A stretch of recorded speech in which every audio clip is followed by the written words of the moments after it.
Milton নাকি আছে একটা, কি নাম এটা, জ্যাকব মিল্টন, সে গালিগালাজ করছে, সুরের বাচ্চা বলছে। এটা কোন এথিক্সে বলবেন জার্নালিজমের? মির্জা ফখরুল সৃজনশীলতার রাজনীতি করে, তার ভাই ফয়সাল আমিনকে দিয়ে ডিসি কে পোস্টিং করায়, আওয়ামী লীগের নেতা কর্মীদের বর্ডার পার করায়, 10 কোটি 20 কোটি 50 কোটি 100 কোটি টাকার বিনিময়ে আওয়ামী লীগের লোকজনদের দুর্নীতির টাকা তার বাড়িতে হেফাজত করে। মির্জা আব্বাস বলেছে আমরা এই অন্তর্বর্তীকালীন সরকারের কোন সংস্কার, কোন রিফর্ম আমরা মেনে নেব না, আমরা ক্ষমতায় যাওয়ার সাথে সাথে সমগ্র রিফর্ম আমরা ক্যান্সেল করে দেব।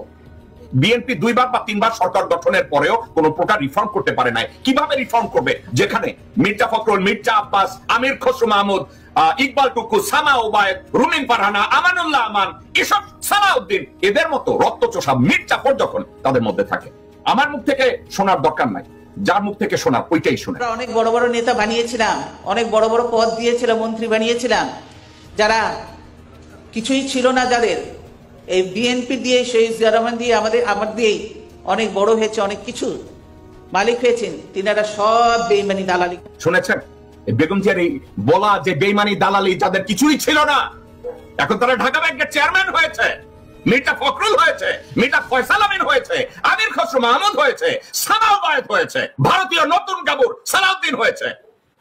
খালেদ মহিউদ্দিন মির্জা আব্বাসকে নিয়ে একটা কথা বলেছে। খালেদ মহিউদ্দিন কি বলেছে? বিএনপির স্থায়ী কমিটির সদস্য জনাব মির্জা আব্বাস, আপনি যে বলছেন ওদের হাতের, ওদের কলমের কোন সংস্কার আমরা সহজে মেনে নেব না, সংস্কার যদি করেন আমরা কারেকশন করব। কারণ কি?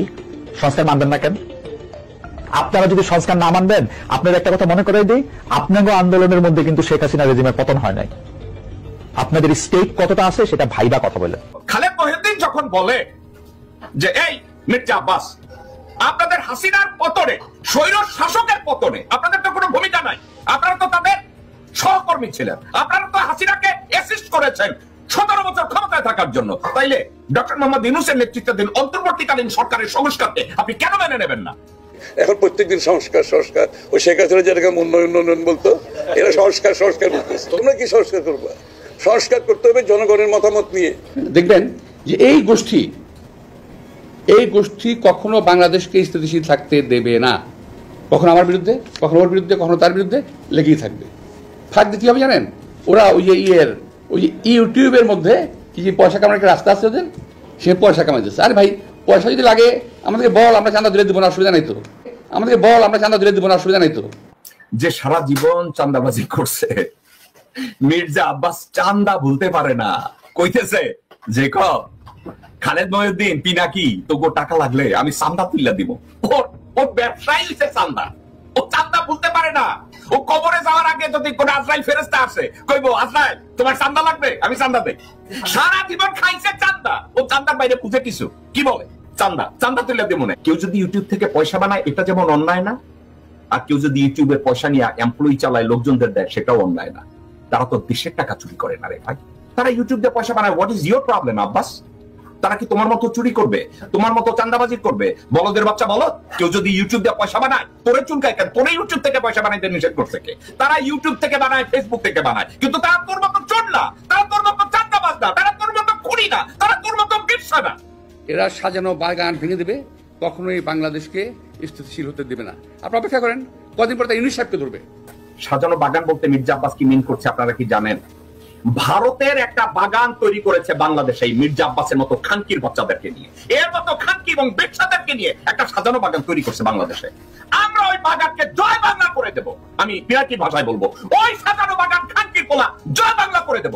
ওটাকে স্বাধীন বাংলাদেশ করতে হবে। খানকির পোলা শুয়োরের বাচ্চা, ওটা সাজানো বাগান না, ওটা উলঙ্গ বাগান মদ করতে জন্য, ওটা চাঁদাবাজের বাগান, কুত্তার বাচ্চা তোদের জন্য, খানকি বাকিদের জন্য এটা বেশ্যা দ্বারা বানাইছিস, কুত্তার বাচ্চারা বাংলাদেশের রাজনীতিতে, ওটাকে আমাদের জয় বাংলা করতে হবে। শুয়োরের বাচ্চা, তোর সাজানো বাগান তোর পাশার মধ্যে ঢুকাবো, তোর সাজানো বাগান সাউয়ার পোলা বাদ দেই। মির্জা আব্বাস বলেছে এর এক সময় ডক্টর মোহাম্মদ ইউনূসের বিরুদ্ধে দাঁড়ায় যাবে।